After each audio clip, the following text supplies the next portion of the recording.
On se retrouve dans cette vidéo pour voir la question « Un article peut-il avoir plusieurs prix de vente ?» dont la réponse est oui. On va donc voir cela. Allons dans Paramètres, dans Articles, et on va prendre un article qui a déjà plusieurs prix de vente, la vanne modulante par exemple.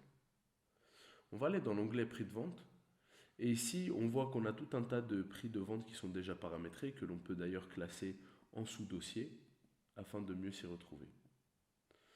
Allons voir par exemple ce premier prix de vente de la vanne modulante. Ici, vous allez avoir tout un tas de paramètres afin de paramétrer votre prix de vente. Vous voyez déjà ici qu'on peut décider à partir de quel prix d'achat va être calculé notre prix de vente, si c'est de cette manière-là que l'on souhaite calculer notre prix de vente.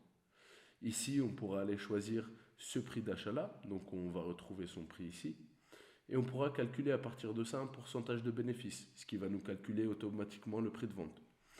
On peut ici changer la formule de calcul en fonction de ce que vous utilisez déjà aujourd'hui. Si l'on ne souhaite pas calculer notre prix de vente à partir d'un prix d'achat, on peut également venir décider d'un prix de vente imposé, qui sera donc totalement indépendant du prix de vente et du prix d'achat. Ici, on peut appliquer des remises en pourcentage, en valeur ou selon une règle de remise particulière. Ici, sur la droite, vous allez avoir votre marge bénéficiaire, mais vous allez également avoir la partie contrat de maintenance et garantie. Ici, le fait d'associer un contrat de maintenance avec une période ou une garantie, cela va vous permettre de différencier certains prix de vente.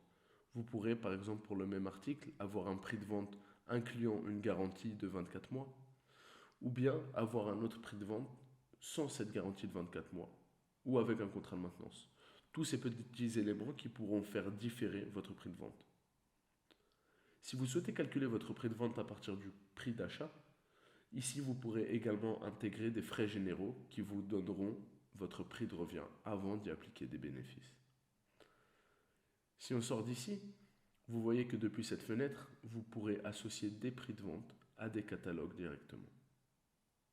C'est tout pour cette vidéo, on se retrouve dans la prochaine.